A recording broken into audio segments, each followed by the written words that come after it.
The city taking over the fire alarm monitoring network. Well, not to order, but we're here, yes. Item 2.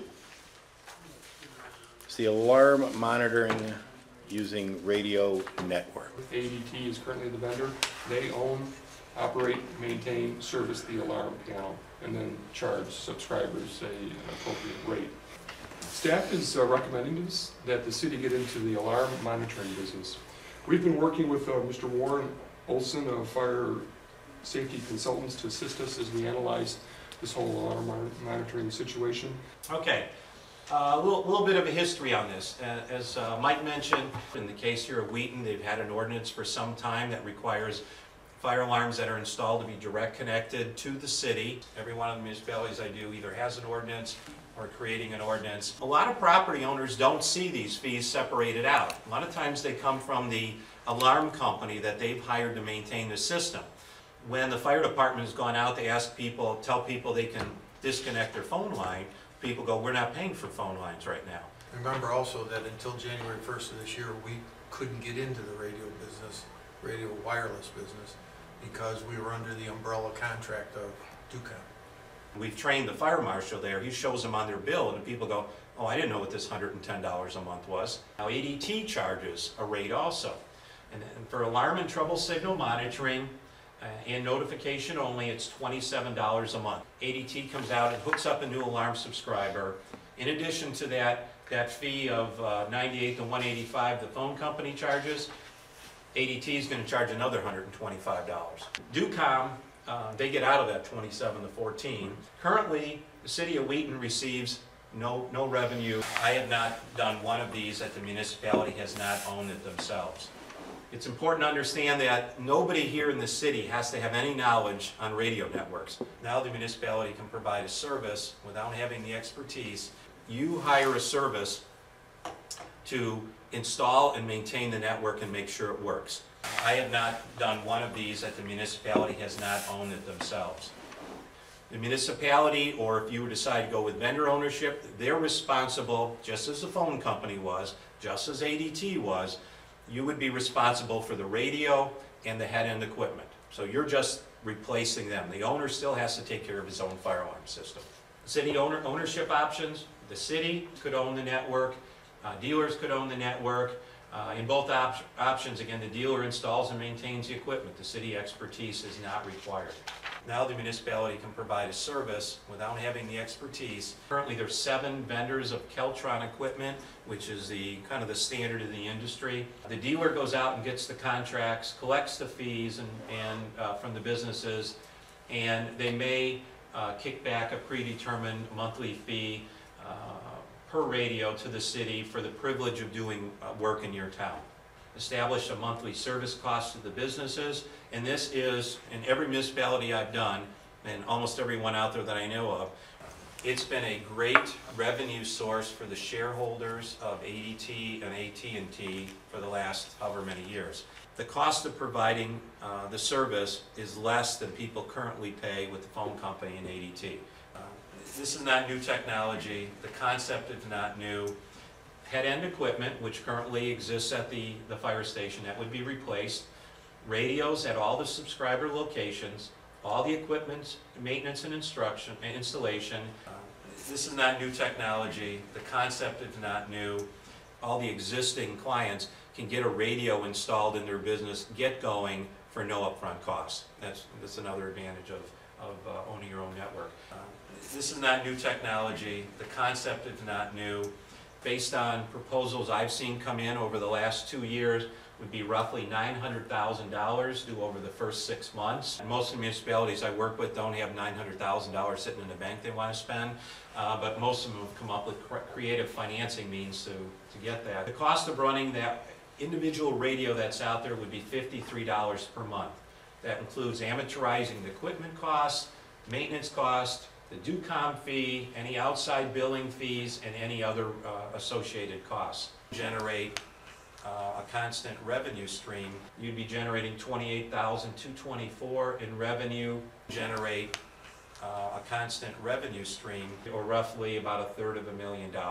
I'll be honest with you, most of our municipalities that I'm working with now want this done yesterday. The revenue staying with the taxpayers in the municipality versus going to the shareholders of the businesses. This is a realistic time period if somebody was to start this.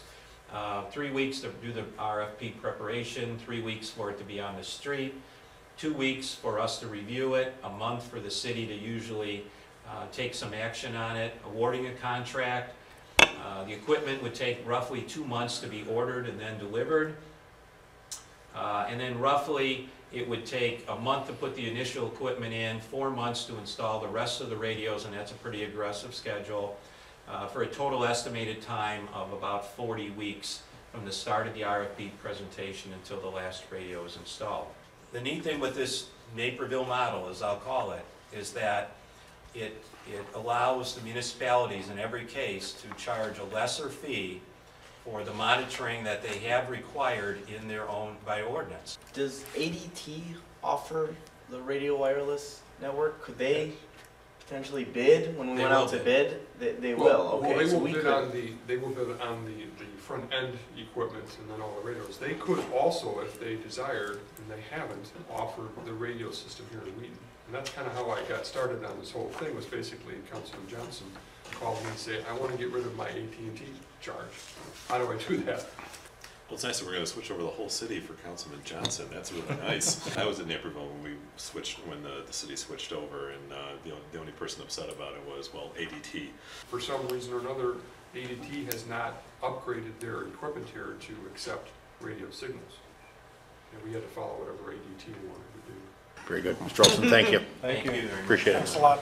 The city taking over the fire alarm monitoring network in the city. That service is currently provided by a private company. The bid be awarded to Chicago Metro Fire Prevention Company for a purchase price of $868,293. There were 2 other companies that submitted a bid lower.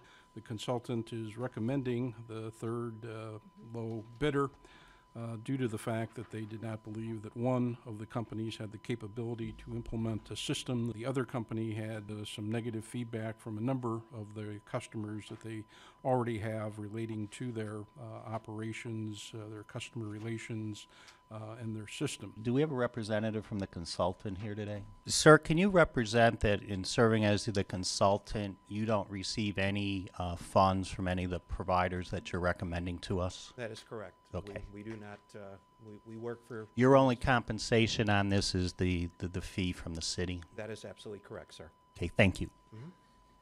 The system, as we described to you, should ultimately save all of our fire alarm system users a pretty good amount of money, depending on ultimately where we set the prices for the alarm service. The $868,000 and a 3-year payback is what we are looking at.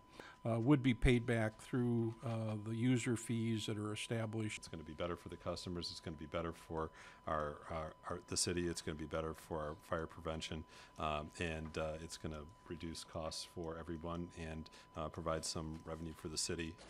Item 2, it's the Alarm Monitoring Wireless Network. Mr. Dugan. Mayor, the ordinance requires all owners that are required to have a fire alarm to connect to the city's wireless network. I have included in the draft ordinance a suggested rate of $85 a month. That $85 monthly rate would result in $154,000 of revenue during the initial 3-year period.